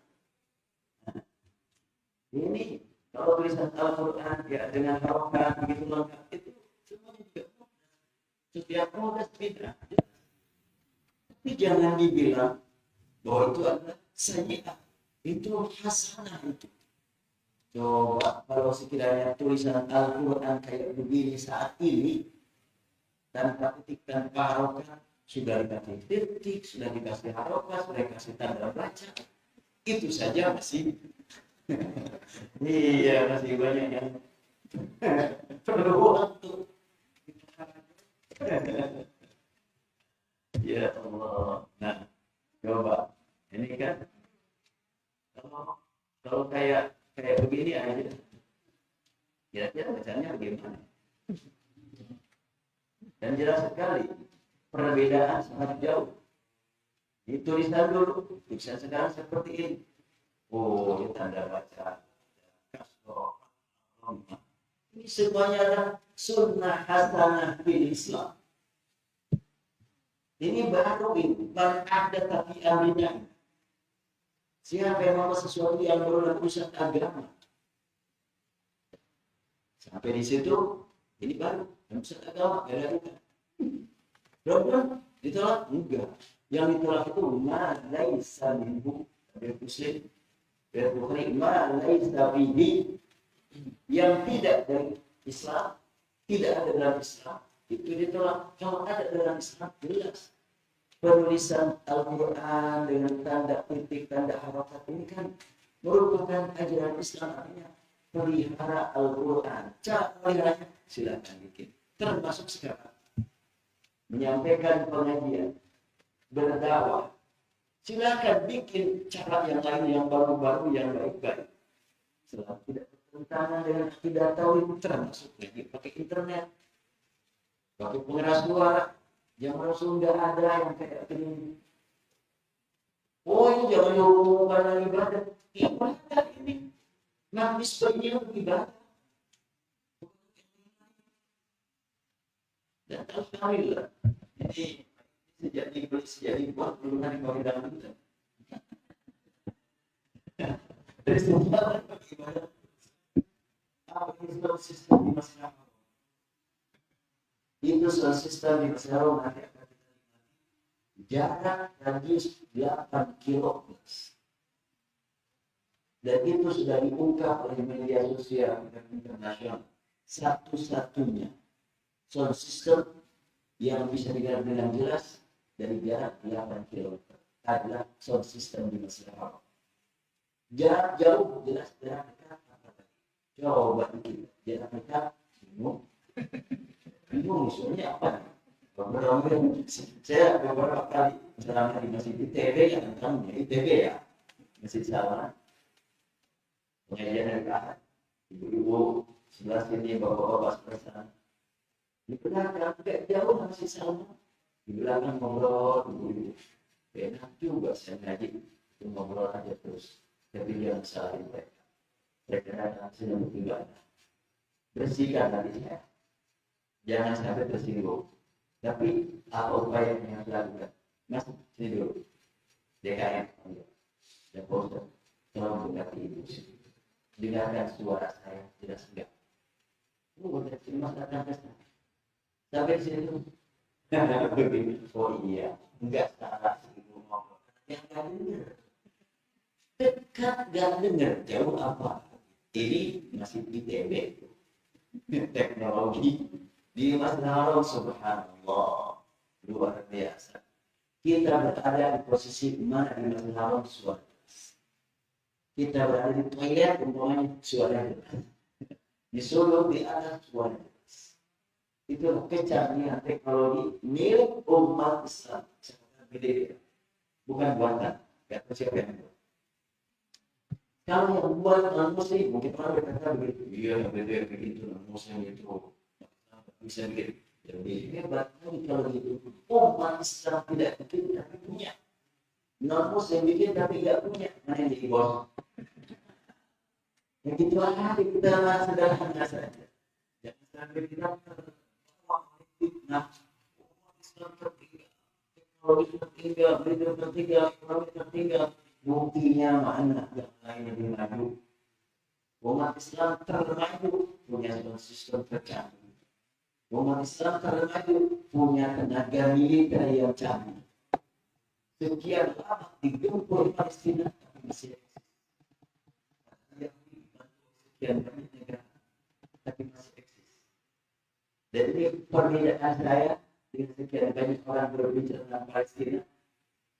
Umumnya orang berbicara tentang Palestina semakin hancur Palestina, semakin habis kawasan umat Islam. Enggak demikian.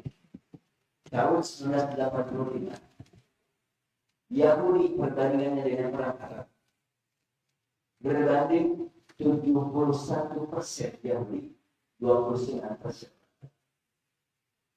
Juni 16 Juli tahun 2023 umat Islam orang Arab di Palestina sudah mencapai 36%.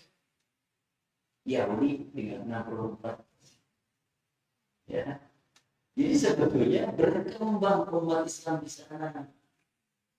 Walaupun digempur terus-terusan. Berkembang. Makanya ketika kita damai kata Yahudi, kenapa damai? Mungkin bisik-bisik Di AM Tripatinum. Damai. Udah damai.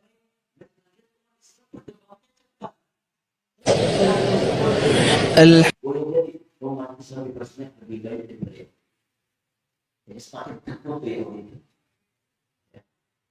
Makanya kalau mereka damai nggak akan bertahan lama. Kesel umat Islam sudah perkembangan yang begitu besar.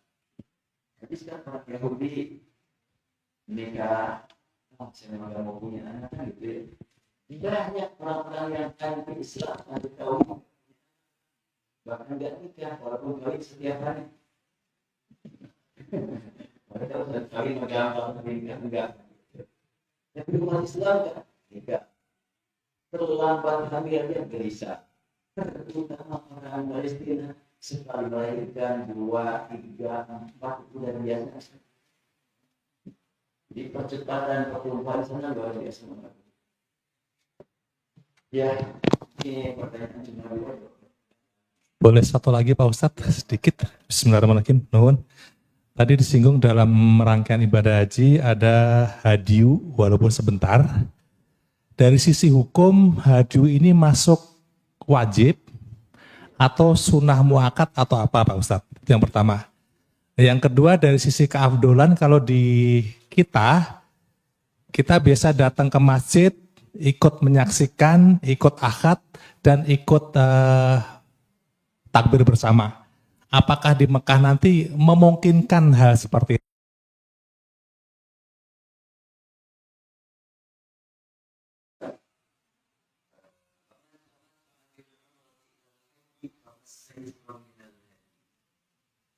Siapa yang mengambil paket tamattu dengan umroh menuju haji, siapkan untuk haji.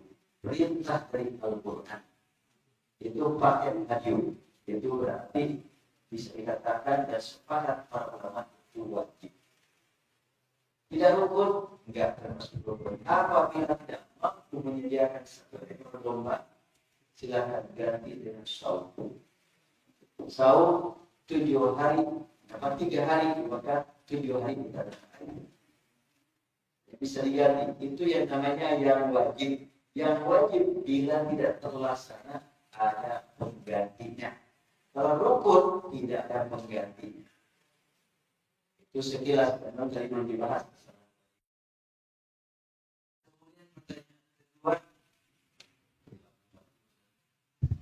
Kalau di kita kan biasa kita afdol ikut menyaksikan penyembelihan Pak Ustadz, sambil takbir, sambil akad. Nah, apakah sifat atau hal seperti ini memungkinkan kita ikut menyaksikan dalam hal penyembelihan hadyu?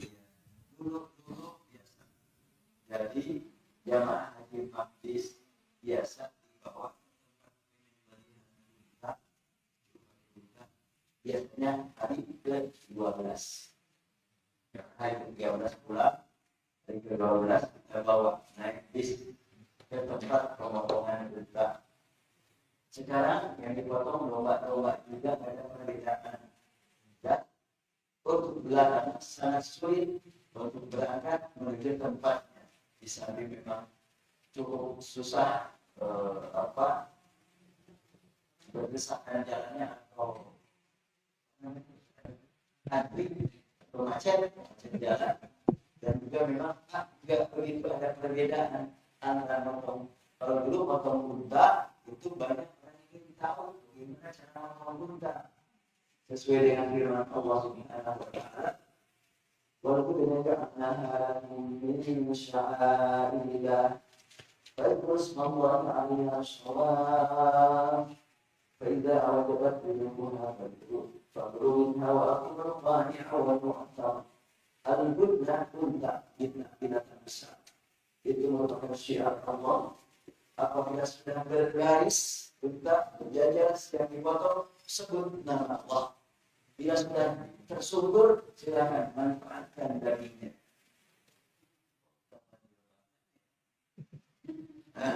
Kan kalimat Al-Quran, bila sudah berbaris, tersebut nama Allah. Bila sudah tersungkur,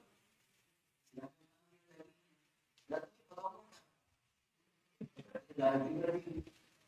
Nah, itu yang penting untuk potong unta. Di unta berbaris dan ada lehernya, kemudian ada lehernya. Nah, Rasulullah dan sampai sini bahwa Isra Allah mudah unta berbaris dan sini Allah.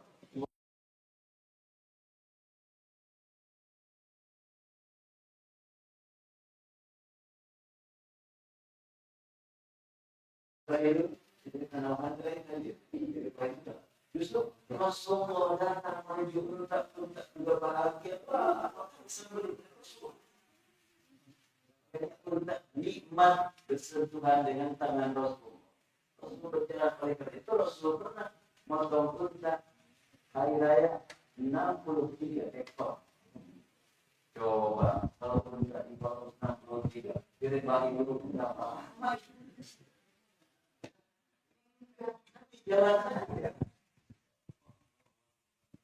Cepat.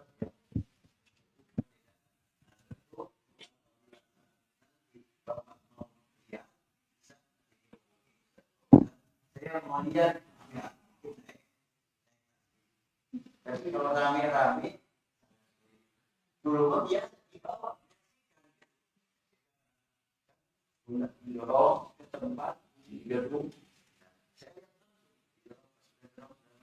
Di dalam gedung itu sudah siap rame-rame. Allah. Allah. Al-Quran sedang menjelaskan demikian. Fadkurus Allahu akhir as-shawab. Sebut nama Allah ketika sedang bertemu dengan cinta yang sedang berbeda. Oh, itulah. Makanya Al-Quran kenapa menyebut unta ya? Pada yang Allah nanti dari ini kain bau yang sama kain baunya tidak sampai kamu perhatikan bagaimana unta diciptakan. Tidak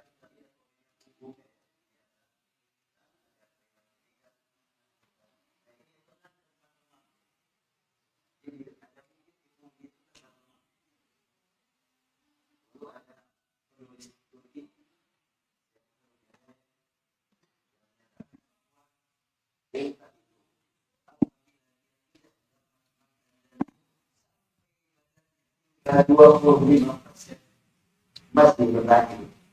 Kenapa? Karena ada simpenan, lemak simpenan ini. Yang lain kalau 30% udah lari, udah cinta karena Allah menjadi kendaraan yang naik turun gunung batu, gunung pasir, padang pasir. Tidak ada minuman, tidak ada makanan, masih hidup. Dan apabila orangnya tidak ada makanan, tidak ada minuman, bagaimana? Unta warung. Gitu. Dan ada minuman di dalamnya, dan diminum juga. Tidak dibawa dulu itu. Tidak bebas dan disiksa oleh banyak minum disimpan di padang pasir selama panas luar biasa. Ditimpakan ke perutnya batu besar sehingga susah untuk bernapas. Dan Abu Bakar dibelilah Bilal bin Rabah kepada Umayyah bin Khalaf setelah dibayar dengan harga yang sangat fantastis. Maka setelah itu Bilal dibangunkan, langsung unta yang ditunggangi Abu Bakar dipotong. Air minum yang tersedia di dalamnya diminumkan kepada Abu Bakar. Haus, gak mikir dari mana itu air diminum saja. Ya Allah. Jadi baik. Tadi. Ya, enggak. Baiknya silakan.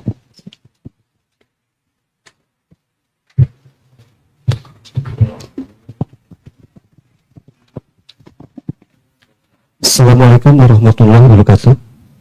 Ini mengenai jumlah Aqobah, mengenai tentang jumlah lemparan itu 7 kali ya. Kalau jumlah kerikilnya di sana ada yang menunjukkan dalam buku ini 70 atau secukupnya gitu.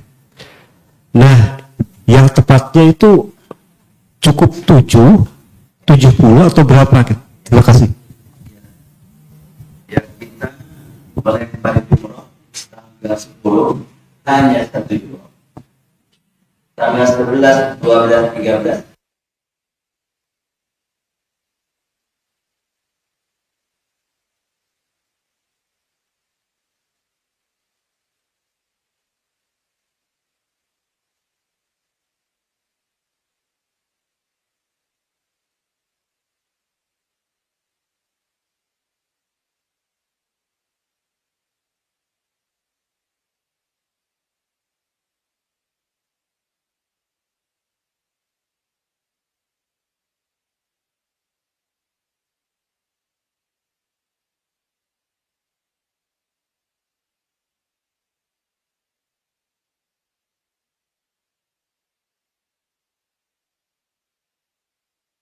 Iblis sudah disiapkan di kantongnya. Dan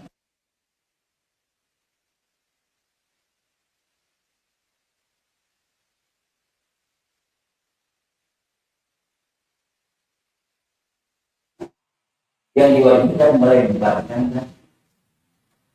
Kalau ada yang mau pegang dari Bandung, maka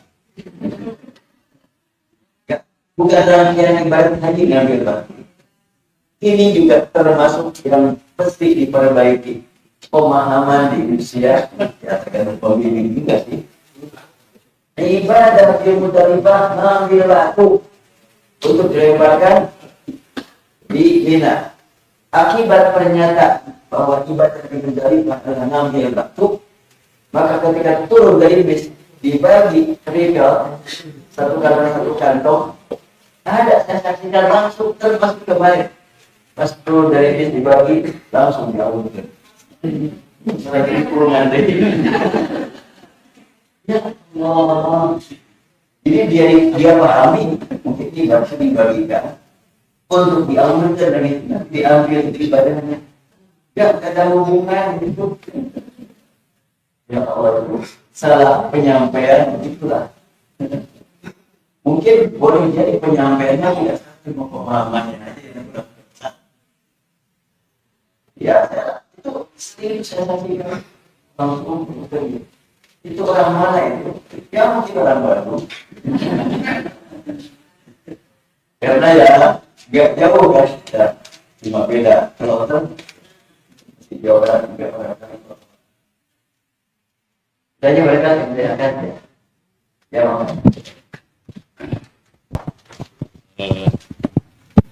Saya mau tanya ya, kalau kita lihat kan kalau nggak salah Magdis ini 120 ya katanya, ada yang mau berangkat ya katanya. Dengar saya nggak tahu tuh.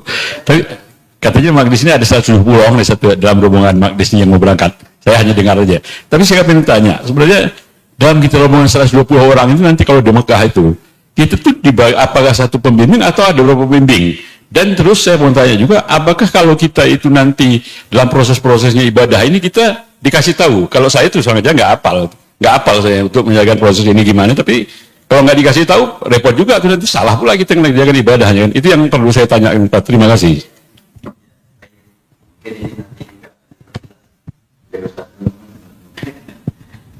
Dalam praktek haji itu disusun dari sejak di sini ada kloter, artinya apa? Kelompok terbang. Si kloter artinya kelompok terbang. Satu kloter dibagi menjadi 10 rombongan, bahkan 11. Jadi satu rombongan 40 orang, tambah satu. Bahkan dulu pernah termasuk 40 itu kedua rombongan. Setiap satu rombongan itu satu bis. Ada kepala rombongan, karom namanya. Nanti kalau sekiranya jamaah haji Magdis berapa ya? 400. Nah kalau 400 10 rombongan, masing-masing satu bis ada karom ketua rombongannya. Dan nanti saya sebagai karom satu umpamanya selalu komunikasi dengan karom-karom yang lain. Berangkat tanggal sekian kita berangkat, kita di maktab ini, kemudian di Mina di sini, di Mu'alfa di sini, di Muzdalifah di sini. Itu satu pesawat, bukan cuma 2 rombongan 3 rombongan, tapi satu pesawat. Di Arafat berdekatan, di Mina berdekatan. Dan saya kemarin waktu tahun 2022 jamaah haji Magdis berapa waktu ya? Kalau kita senang juga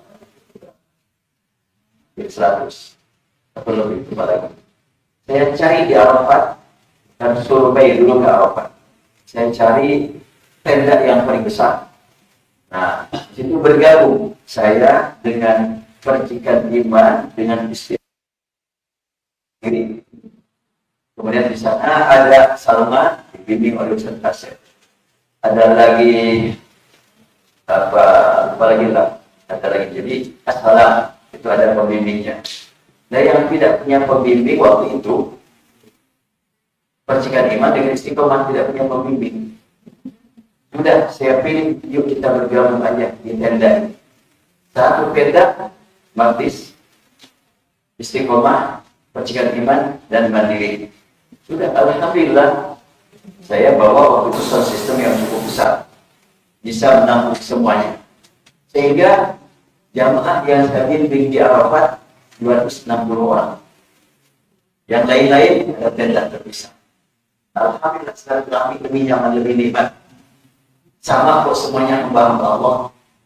Dan selesai rangkaian ibadah haji, wukuf, sudah sholat, sudah berdoa bersama, sudah tinggal santai, saya jalan ke belakang.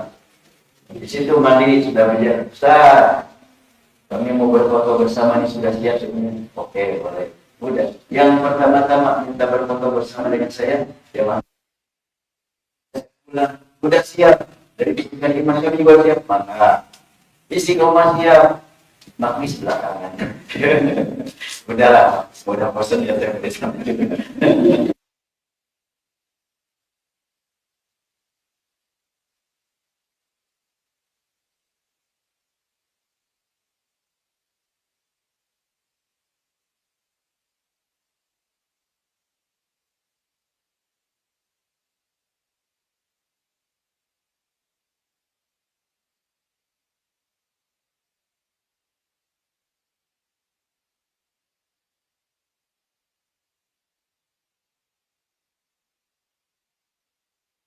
Ada taruh kita ketua lagu, ketua rombongan, dan ketua anggota.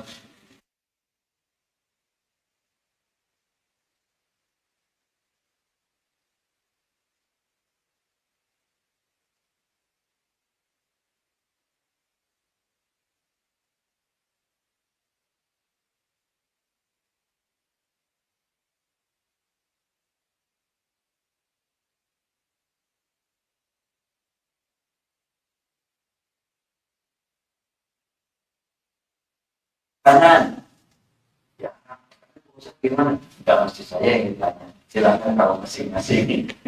Karena urusan makan itu urusan kalau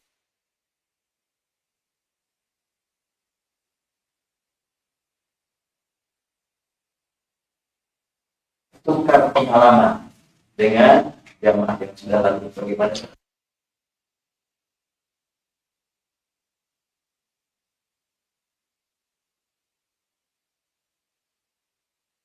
Maka kedua sudah menjadi kesepakatan kemenang dengan pelayan. Cuma kurangi. Dulu titik kos itu 1.750 real. Makanan belum siap. Kemudian belakangan di Madinah selama 8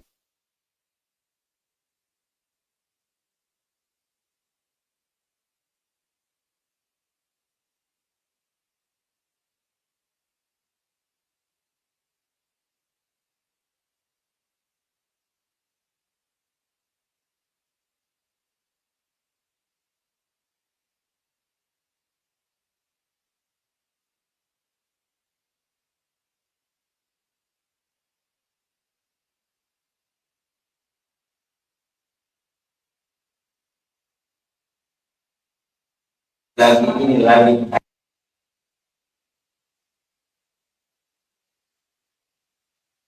bukan ingin makanan enak, tapi ingin enak makanan udah.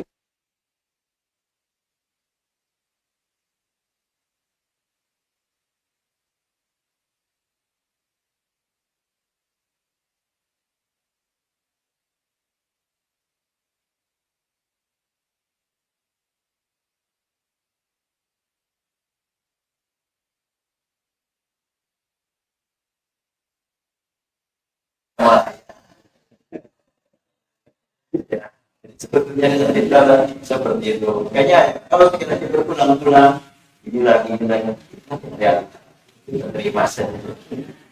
Tapi ya alhamdulillah yang penting mau menikmati.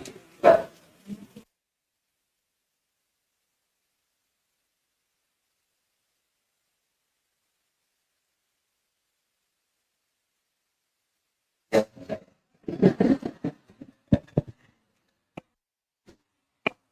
Baik, kita akhiri. Insya Allah kita berjuang untuk menjaga kesehatan.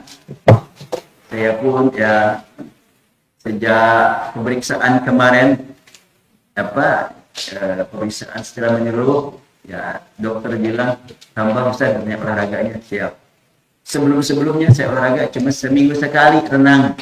Sekarang mau ditambah renang seminggu sekali, ditambah lari setiap hari. Jalan setiap hari minimal gitu. Minimal 30 menit jalan atau lari. Tapi jangan dicari-cari gimana larinya, soalnya larinya di depan rumah. Ya baik, Allahumma shalli wa sallim ala sayyidina Muhammadin wa ala Muhammad. Sallallahu alaihi wa ta'ala.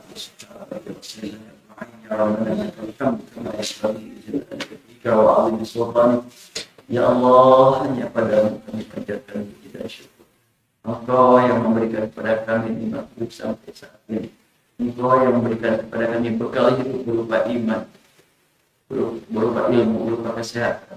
Rabbana ya Tuhan, menjadikan kami semuanya menjadi orang yang mampu mengisi kehidupan dengan benar, penuh ibadah padamu, taat padamu, jauhkan kami dari perbuatan yang tidak baik.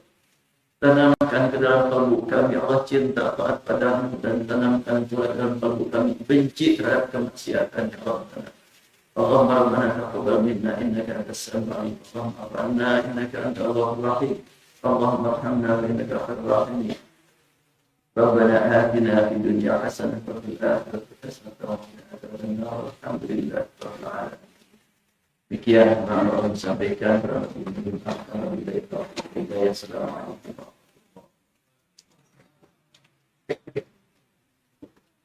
Thank you.